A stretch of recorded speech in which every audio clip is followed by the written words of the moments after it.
Et salut les amis, alors aujourd'hui on se retrouve pour une partie qui a été filmée lors du dernier tournoi à Agen entre Galazet et Ogak. Alors c'est moi qui jouais Ogak et Galazet c'est mon deck, je l'ai prêté à mon adversaire. Je crois que c'est la première fois qu'il le jouait, donc il a rapidement regardé les cartes, c'est un très bon joueur donc en général il va pas avoir trop de soucis à bien jouer. Donc on va voir comment ça se passe. Et vous m'excuserez pour le tapis pile ou face qui était foutu à l'envers. Je devais pas être très bien réveillé lorsque j'ai installé le tapis. Mais bon, on était en tournoi, donc je pensais un petit peu à autre chose qu'à la caméra. Donc c'est parti, j'ai commencé la partie avec un elfe de la noire. Et lui, il a posé un sondeur de secret. C'est une carte que j'ai rajoutée dernièrement dans le Gazette parce que j'ai fait un tournoi où j'ai fait beaucoup de matchs nuls parce que le deck était trop lent. Donc je me suis dit, je vais rajouter un petit peu d'agressivité avec des créatures comme celle-ci.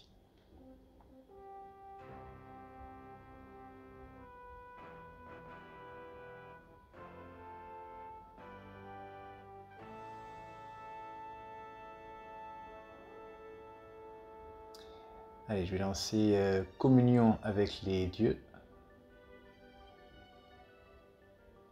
On met 5 cartes de ce deck dans le cimetière et on peut révéler une carte de créature d'enchantement parmi elles et on la récupère dans notre main.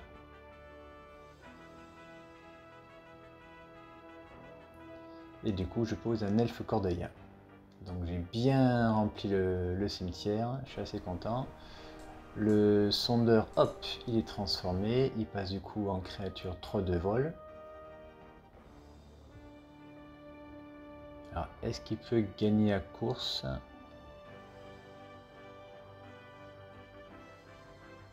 Il a quand même quelques blasts, donc pourquoi pas. Je suis à 14, il fetch. Il va logiquement chercher une île volcanique.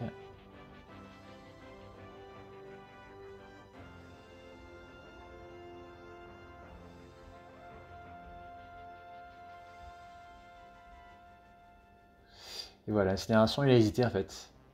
Sur moi, je passerai à 11 ou sur l'elfe en espérant me limiter le nombre de mana au prochain tour. Et il a préféré jouer à sécurité et je pense que c'était le mieux parce que s'il me mettait à 11 moderne, ensuite je posais Ogak et la course en 3 tours je le tue, lui il lui fallait 4 tours pour me tuer.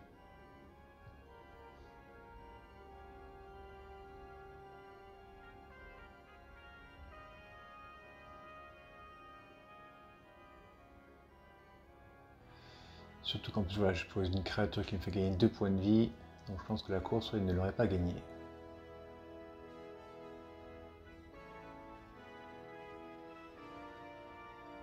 Du coup je lance Ogak, on est tour 3. En général voilà, c'est très rare qu'on ne le pose pas tour 3 Ogak. Tour 2 ça arrive de temps en temps mais c'est assez rare.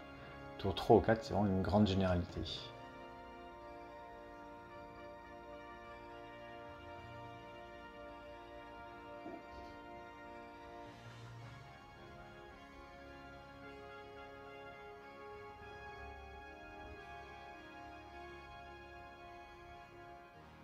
Donc veine de cristal, il pourrait poser Gazette et en effet du coup c'est là où tu te dis que la course aurait peut-être pu être gagnée par lui si j'avais posé la Gazette.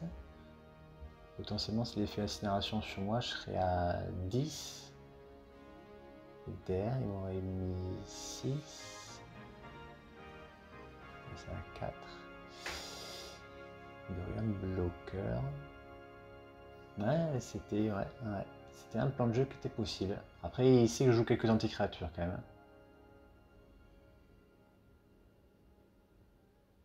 Ah, puis en plus, voilà, j'ai une Vengevine.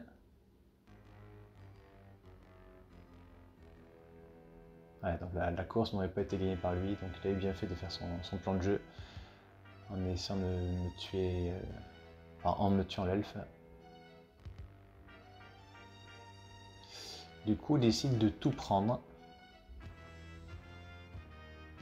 et il fait une intuition fin de tour. Donc il y a une traîtrise, un piège-pont.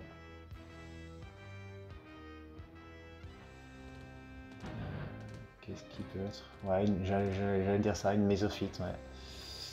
C'est pas mal, que s'il prenait le terrain pour remettre piège-pont, c'était trop lent.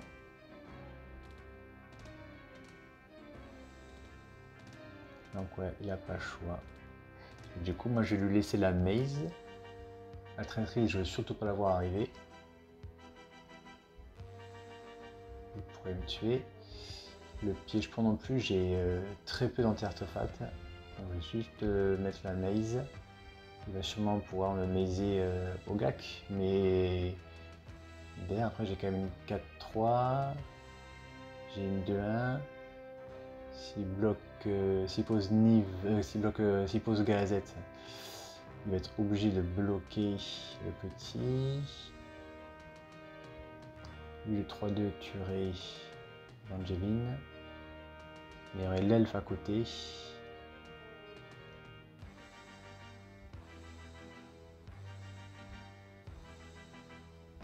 ferait passer à 2. Ouais, c'est peut-être le plan. Non, finalement il passe sur un autre plan.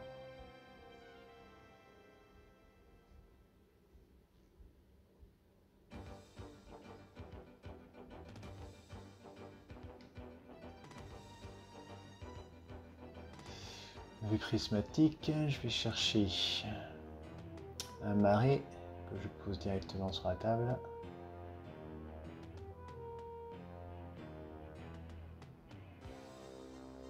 Et oui, oui. Je vous l'ai dit, je joue des anti-créatures, donc ouais. Donc il a eu bien fait de partir sur un autre plan de jeu et de ne pas poser Gazette.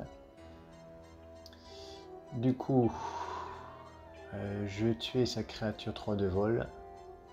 Et lui en réponse, il va jouer une confluence mystique. Là en fait ce qu'il faut, c'est qu'il faut qu'il me bounce les créatures, hein, il n'a pas le choix. Ah, mais il y aura toujours le 4-3. Non, il ne peut rien faire, il y aura toujours le 4-3. Et même s'il le contrait, j'avais encore le coup du bélier en main. Non, là il pourrait rien faire. Allez, on passe à la 2. C'est lui qui commence ce coup-ci.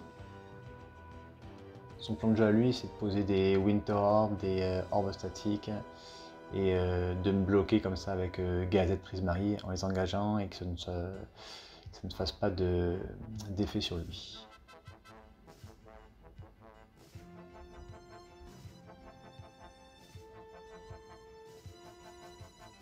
Donc une charmille tour 1 pour moi.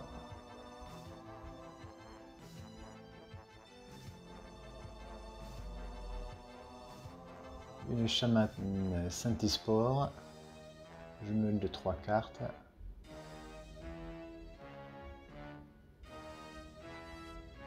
Donc logiquement tour 3 je vais pouvoir poser, enfin jouer au GAC.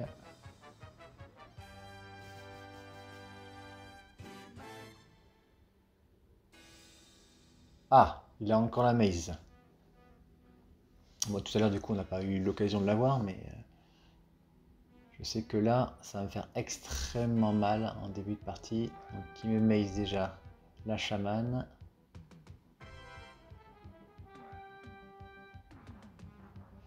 Ensuite je fais une horrible récupération. Je mets les 5 cartes de bibliothèque dans mon cimetière et je mets une carte de créature terrain parmi elles dans la main. Alors, je n'ai pas beaucoup de terrain, mais du coup c'est vrai que c'est...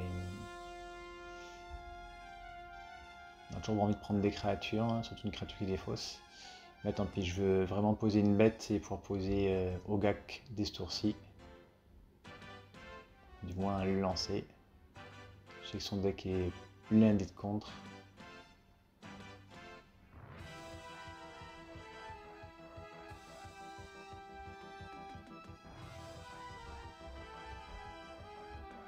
Donc j'exile 5 cartes.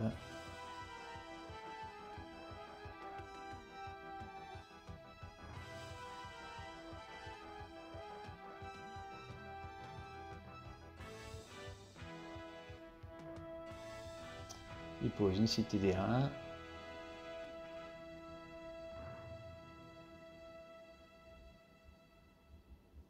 Je crois qu'il a vacances de direction en main, donc il est pas trop mal pour gérer Ogak.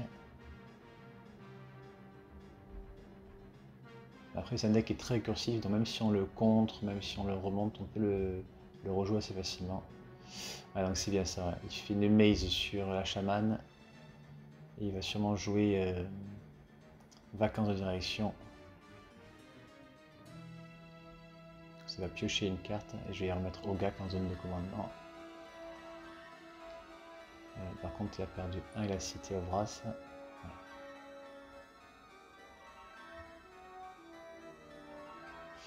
Est-ce que je peux le rejouer là?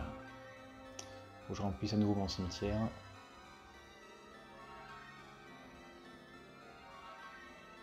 Ah ben j'ai encore communion avec les dieux.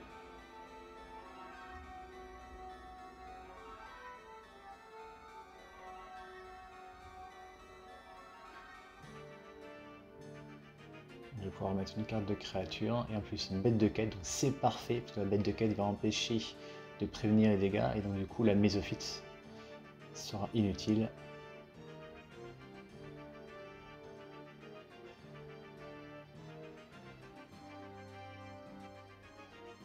Et parfait en plus, un ver de cervelle pour regarder sa main et lui virer un contre en espérant qu'il n'y en ait qu'un seul.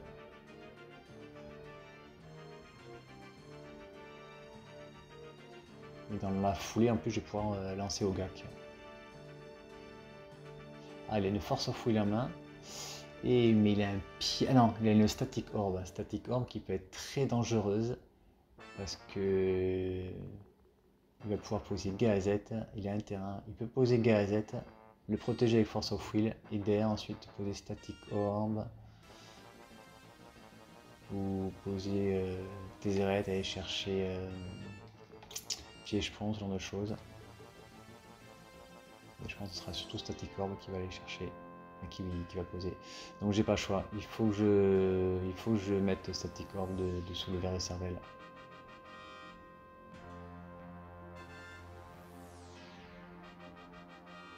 Tant pis, un contre, c'est pas trop grave. Le contre, il peut le Ogak, je peux le ressortir plusieurs fois. Par contre, ce qui me dérange aussi, c'est le Cryptic Command, qui pourra justement contrer ou engager mes créatures et surtout remonter le ver de cervelle pour qu'il récupère sa carte. Mais tant pis, ça lui fera pas un tour, j'ai pas le choix. C'était mon meilleur play, je pense. Et du coup, hop, pour 9. Donc 3 créatures tapées, 6 cartes exilées, je rejoue Ogak. Donc là, en toute logique, il va pas faire la force of will. Il va garder la mésophyte pour lui. Il préfère garder la force of will, je pense, pour protéger son Gazette s'il joue Gazette. Je pense que ça va être ça son plan de jeu. Il hésite pas mal, mais après c'est pas son deck, hein, c'est le mien, donc il l'a vu jouer pas mal de fois, donc il sait comment ça se passe. Mais c'est vrai quand il a des intuitions en main, c'est jamais évident de savoir quelle carte aller chercher.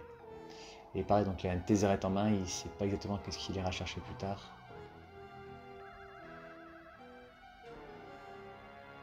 Après de toute façon là c'est sûr, c'est piège-pont à aller chercher. Moi j'ai mis la Static Orb exilée avec le ver de cervelle.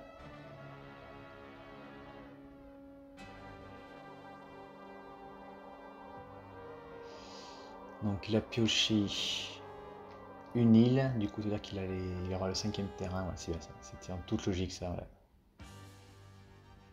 On pourra poser Tézéret au prochain tour. Là il peut se débarrasser de Ogak grâce à la maze. Il pourra peut-être même, oui, avec Tézéret, il va pouvoir aller chercher le blast en artefact, la bombe, pour casser le ver de cervelle et récupérer en main la Static Orb. Et là, après, c'est fini.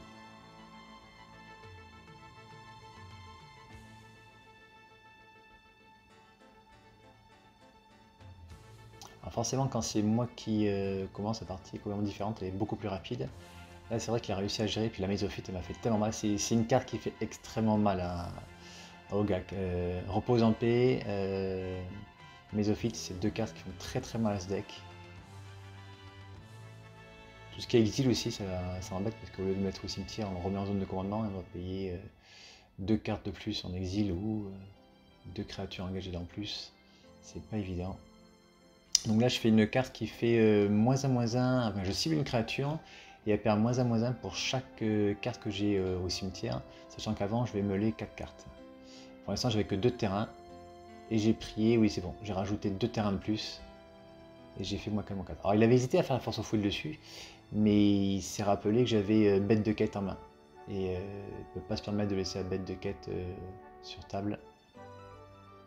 À cause de la mise of it, parce que là, du coup, il aurait contré ça, je posais bête de quête et la partie était finie.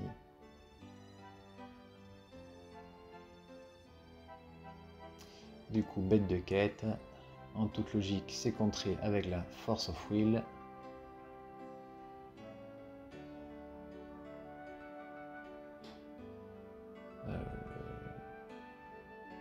Je crois qu'il a pas... Il s'est pas retiré le point de la force of will, il a appuyé sur le téléphone, mais ça, je crois que ça n'a pas marché. Bon, c'est pas grave, on ne sera pas à un point près, je pense, à la fin.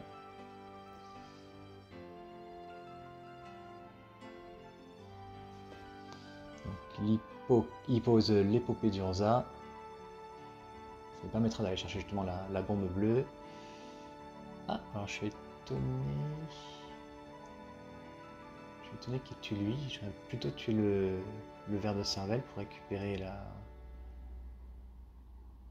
l'orbe statique.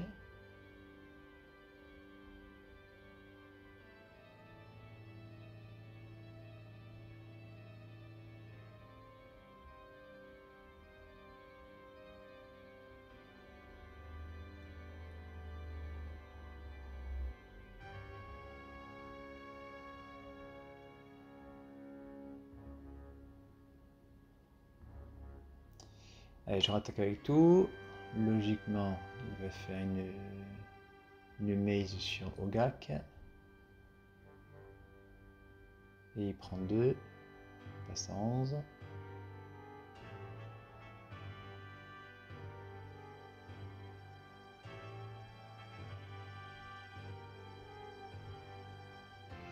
Je pose artisan, fielleux.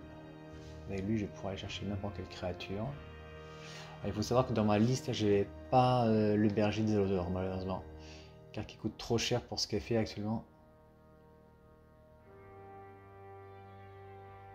Ensuite, je lance le sinistre écorcheur.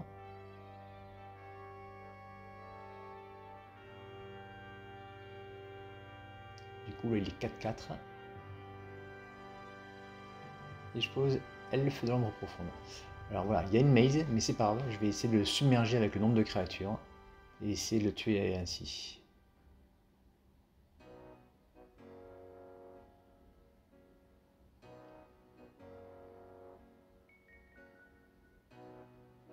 À la fin de tour, je pense qu'il hésite à piocher une carte et à remonter le ver de cervelle. Il a le commandement cryptique.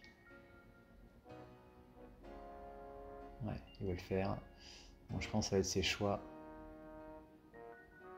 Là, il faut qu'il me remonte le ver de... Ah, oui, il peut remonter aussi le artisan, qui peut être très dangereux. Il ne sait pas ce que je vais aller chercher. Et j'ai quand même 1, 2, 3, 4, 5, 6, 7... J'ai 7 mana, ouais. Donc il sait pas ce que je joue, mais ouais. Je peux aller chercher Vangevin par exemple, qui serait 4-3. Qui pourrait revenir assez régulièrement en plus. Ouais, donc c'est bien ça, ouais. Il me remonte. Il ne connaît pas assez Ogak, qui sait pas ce qu'il y a exactement dedans, mais de toute façon, ouais. Vangevin, c'était une bonne chose à faire. On va aller chercher.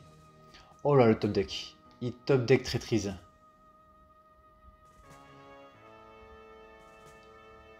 Ouais, donc ça, hop, on passe à 2. Mais là, il s'en fout, là il va jouer traîtrise.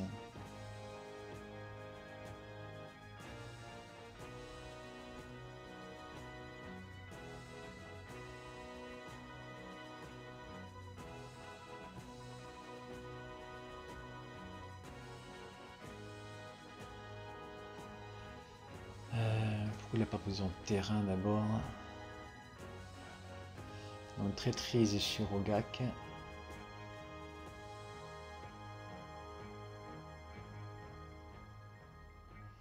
Bon, il a posé son terrain après alors qu'il aurait pu le poser de suite. Bon, c'est pour le point qu'il a oublié sur Force of Foot tout à l'heure.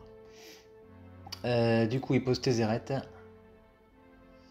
Et Tézéret qui peut aller chercher piège-pompe pour me bloquer, mais en même temps, lui, il pourra plus attaquer. Sauf s'il a un bounce ensuite. Il peut aller chercher Winter pour me gêner encore plus.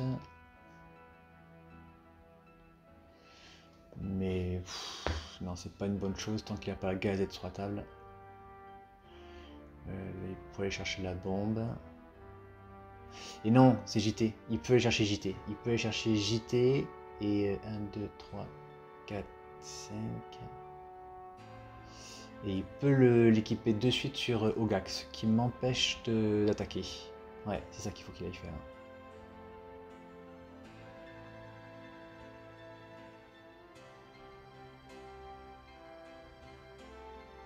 Donc c'est difficile pour lui parce qu'il devait se rappeler de la liste du deck, sachant qu'il l'avait juste vu une fois, et, enfin avant, et il l'avait déjà affronté plusieurs fois, donc il savait à peu près comment le deck était monté. Donc il s'est rappelé qu'il y avait JT. Il peut sacrifier jeton de trésor et l'équiper de suite sur Ogak, ouais, c'est la meilleure chose à faire. Hein. Parce que si j'ai pas anti-créature ce tour-ci, il est tranquille, il va pouvoir bloquer une de mes créatures, cumuler 2 marqueurs dessus, me rattaquer derrière, et après la partie est finie. Donc c'est ça qu'il fait. Il équipe, et là même, je peux plus attaquer. Si j'attaque, en fait, il va gagner des marqueurs dessus, il pourra gagner des points de vie, ce sera beaucoup trop difficile pour moi de revenir. Je suis obligé en fait d'attendre qu'il attaque. Pour faire une grosse phase d'attaque ensuite. Ou espérer piocher ensuite là un anti-créature. Ça c'est ce qu'il faut.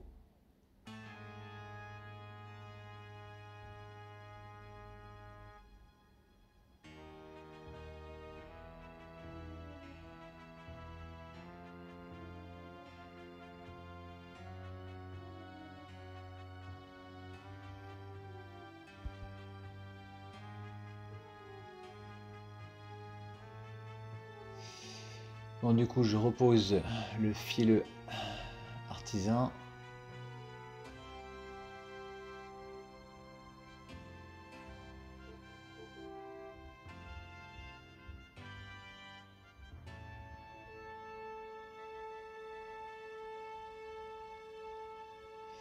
Alors, je compte pour pouvoir tuer Ogak si je bloque avec tout. Avec les 2 elfes, le ver de cervelle, je mets 3 points. Avec le Grim Flayer, je mets 4 de plus, ça fait 7. Il va sûrement me bouncer l'artisan fielleux. Et avec la charmille, ça fait 8. Donc c'est bon, je peux tuer Ogak en espérant qu'il n'ait pas une foudre ou un éphémère qui pourrait me remonter ou me tuer une créature. Ah oui, mais si, oui, si. Avec la... Quand elle va péter l'épopée d'Urza, il pourrait chercher la bombe. La bombe rouge qui inflige 2 ou la bombe bleue qui remonte et c'est la bombe bleue qui va le chercher sur moi. Et même avec ensuite Tézéret, il peut aller chercher autre bombe. Il peut aller chercher les 2 bombes. Donc ouais, je pourrais pas bloquer avec toutes mes créatures pour le tuer Ogak.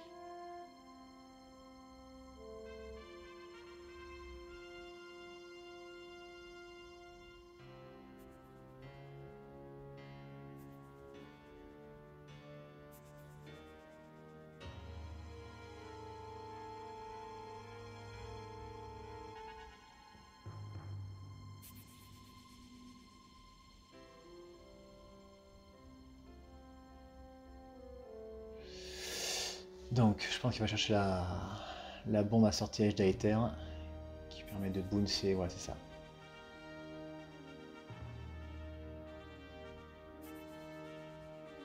Il peut même reposer Gazette tour-ci. 1, 2, 3, 4.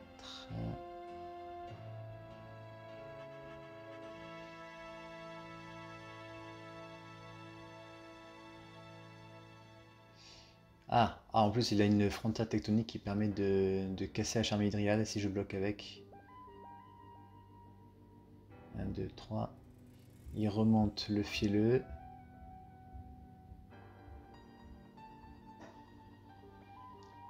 il casse la charmille avec la frontière.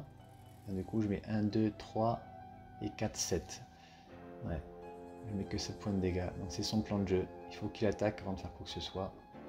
Si je bloque avec tout, il me casse la charmille et il me remonte l'artisan fielleux en 1. Et je perds tout.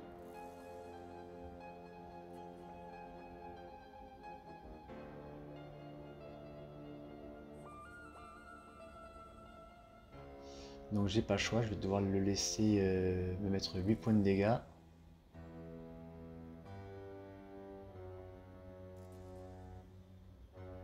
Il va gagner 2 marqueurs sur JT. Et après il faut espérer piocher une créature célérité pour vraiment faire une grosse sauce et gagner ainsi, mais c'est pas gagné avec ce qu'il a sur la table. Donc il met 8, il gagne 2 marqueurs sur JT.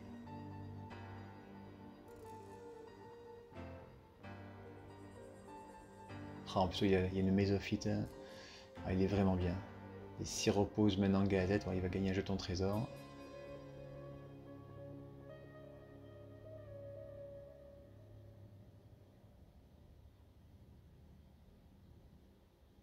Ah, il utilise de suite la bombe, il veut de suite remonter l'artisan fileux. Il a trop peur de ce que je pourrais chercher avec.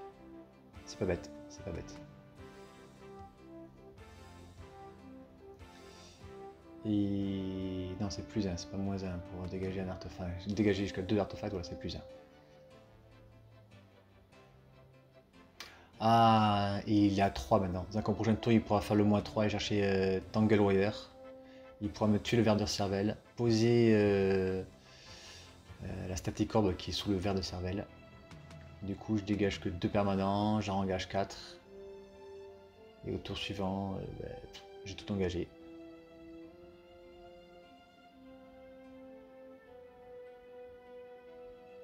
De toute façon, là, si j'avais l'anti-créature, c'était bien. Si j'avais pas l'anti-créature maintenant, c'est quasiment mort. Avec JT sur sa créature. Donc là, je lui fais -2/-2 sur la créature. Je défausse un mètre terrain. Il perd 2, je gagne 2.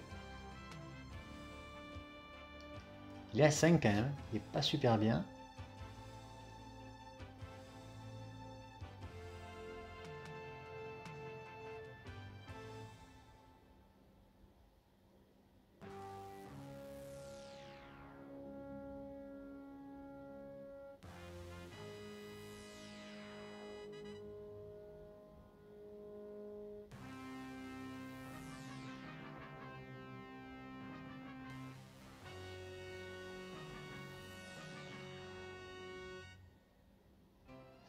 Non, je suis con, non, je suis con, j'ai aucune chance. Il a le JT, il a la maze. Il fait ce qu'il veut, quoi. Il fait ce qu'il veut. Ouais, je vous dis là, il va tuer le ver de cervelle, il va récupérer la static orb. À son tour, il va aller chercher, par exemple,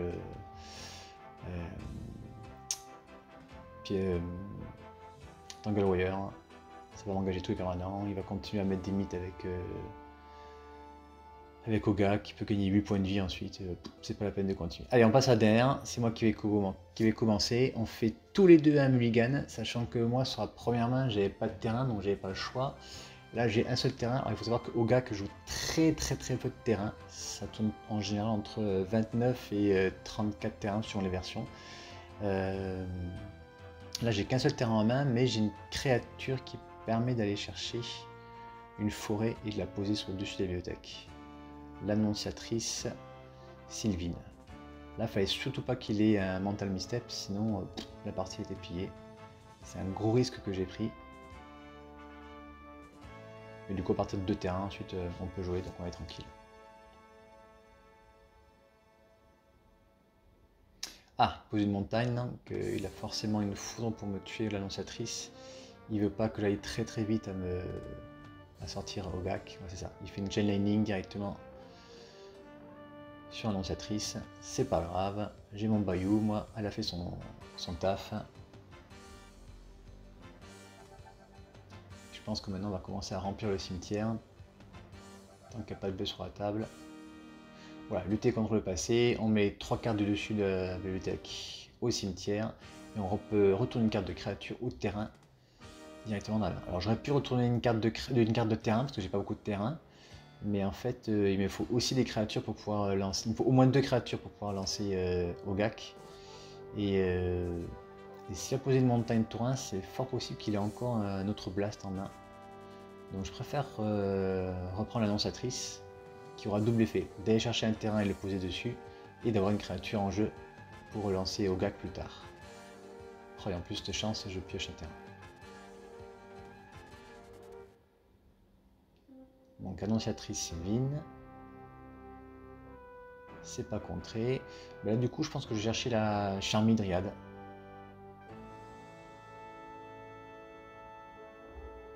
Ça me fera une créature qui ne pourra pas contrer. Et avec le fetch sur la table, je vais pouvoir lancer Ogak ensuite s'il n'y a pas de contre.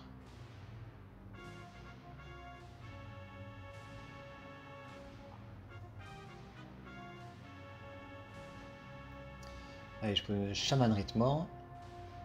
Ah, le petit malin. Le petit malin. Je vous avais dit qu'il avait des blasts. En réponse, il fait l'incinération sur l'annonciatrice, ce qui fait que je peux pas lancer Ogak en fait chance, j'ai voulu. D'ailleurs, j'aurais dû fetcher avant, j'ai été un peu bête. Alors, lui, il va chercher une île en fetchant un estuaire pollué. C'est étrange qu'il fetch à son tour, il a sûrement un truc à jouer. Oh, Blood Moon. Et oui, il faut savoir que j'aime beau jouer que 2 couleurs, je joue que une forêt enneigée, un marais enneigé. Donc j'ai que 4 terrains basiques dans le deck. Tant pis, je suis obligé de perdre ma Charmidriade. Je vais fetcher. Je vais chercher un marais.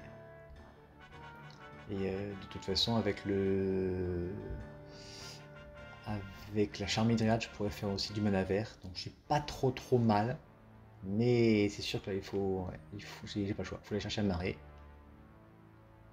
Et il faut espérer après que je pioche une de mes 2 forêts basiques où je continue à faire toute la partie juste avec la Charmidriade. J'ai peur, bon, il a quand même déjà sorti 2 blasts, mais il y a beaucoup de blasts dans Galazette. Donc je suis pas ultra bien. Ah, je pioche un démonique. Alors, est-ce qu'on gaspille le démonique pour aller chercher une forêt?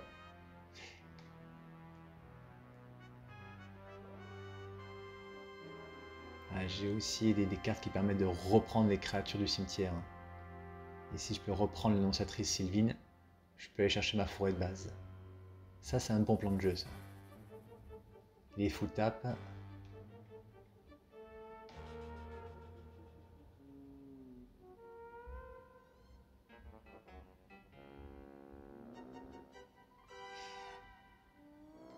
Ouais, c'est le plan de jeu, c'est ça. Ouais. Donc, baratement cadavérique. Je mets 3 cartes de dessus ma bibliothèque au cimetière et je peux récupérer une carte de créature de mon cimetière dans la main. Et du coup, je vais pouvoir récupérer l'annonciatrice Sylvine. Voilà. Je vais la jouer en exilant un de ces terrains. Voilà. Et je vais chercher ma forêt. Ça, c'est bon, ça. J'ai ma forêt, j'ai mon marais. C'est bon, la Blood Moon m'embête plus.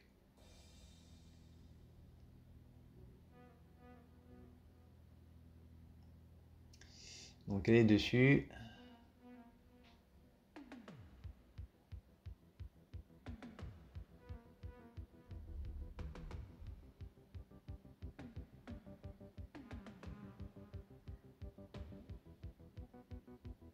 Alors ce que je vous disais, hein, Gazette, c'est un deck qui est très lent en tournoi. Le dernier tournoi que j'ai fait avec, j'ai fait 2 matchs nuls. Et voilà, les parties que j'ai gagnées, c'était des parties qui étaient contre des decks qui étaient assez faciles à gérer avec Gazette. Voilà, il faut vraiment que j'arrive à le rendre plus rapide parce que en gros tournoi, on va vraiment passer beaucoup de temps à faire des choix plus compliqués qu'on fait en partie amicale. Et c'est assez difficile de gagner en fait en 50 minutes avec Gazette. Enfin, voilà pourquoi j'ai mis le sondeur de secret. Mais voilà, c'est un deck que j'aime beaucoup, Gazette. Mais voilà, il lock la partie, mais il tue pas vraiment. C'est le gros souci. Alors là, je fais un précepteur diabolique. J'ai longtemps hésité. C'était soit une carte de créature qui permette d'exiler une carte de sa main, soit une simple défausse. Sachant que j'ai Berserk en main. Donc en une seule attaque de Ogak, ça va lui faire très mal. Et il faut aller chercher surtout un truc qui va le gêner. Et donc du coup j'ai hésité à prendre Winter Robe. Et je me suis dit je vais lancer Ogak ce tour-ci. S'il a un contre, il aura déjà ses terrains engagés. Je vais pouvoir poser Winter Orb et moi je pourrais relancer assez facilement Ogak. J'ai pas besoin de mana en fait pour pouvoir lancer Ogak. Il me faut juste 2 créatures et des cartes au cimetière. Donc ouais, Winter Orb semble le meilleur choix. Du coup, hop, je lance Ogak, j'exile mes cartes de mon cimetière.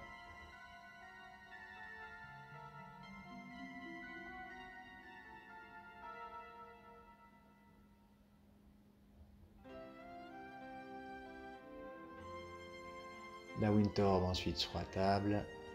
Et en réponse, il fait un faux fiction. Il n'a pas de contre. Oh là là, il n'a pas de contre. Et sur le faux fiction, on révèle un Tangle Wire et 4 cartes.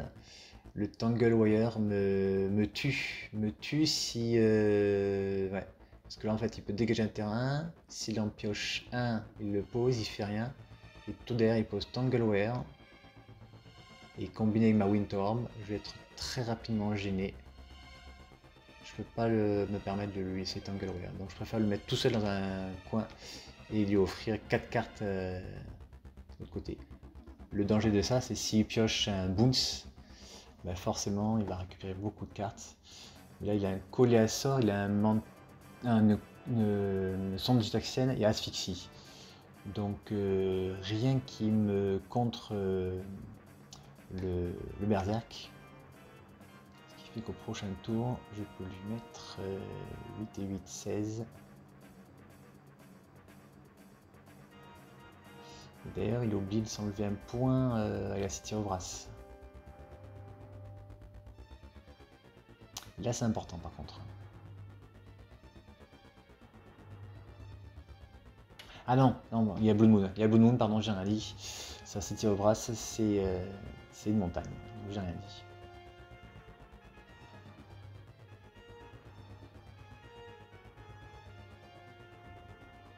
Je peux lui mettre 16 avec Ogak. Je peux exiler une carte avec la chamane. Faire 2 points de plus.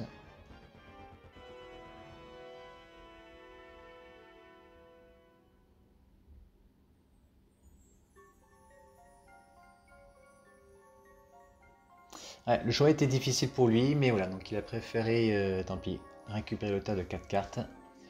Espérer piocher un bounce.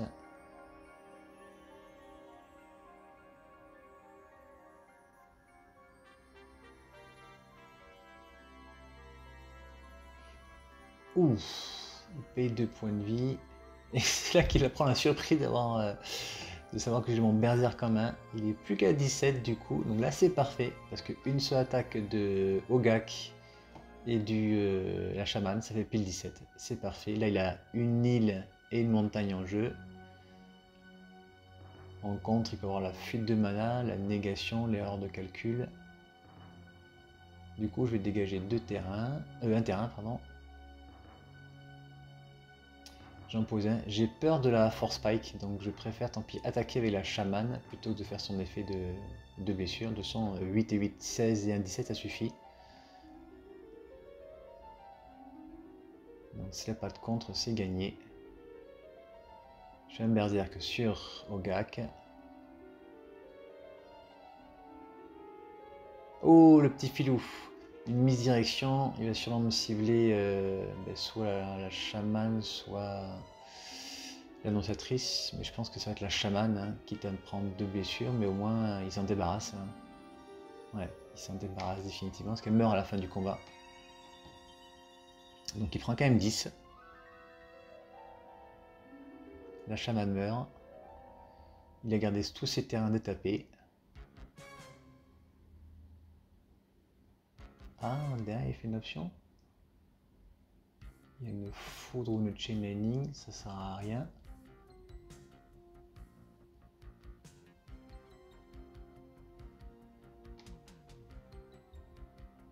Qui dégage ensuite un terrain. Il n'y a rien qui peut sauver là. Il avait Venzer en main, il fallait pas qu'il fasse l'option. Parce qu'il aurait dégagé un... Ah non, ça aurait rien changé. Ça aurait rien changé. Et s'il a un terrain en main, si il pouvait poser Venser. Oh, il le remontait. Ah oui, il le remontait. Et ouais, j'allais forcément avoir quelque chose pour pouvoir le reposer. Ouais, ça changeait pas grand-chose. Et bien voilà, et bien 2-1, donc partie quand même assez serrée, et ben, c'est pas mal pour quelqu'un qui connaissait pas le deck, et voilà, donc je suis assez fier de mon petit Gazette. On le reverra sûrement à un prochain tournoi, et comme d'habitude je remercie tous mes abonnés, on verra sûrement la semaine prochaine une autre partie de ce tournoi, ou une autre partie, je ferai voter les membres comme d'habitude. Allez, à bientôt, bye bye.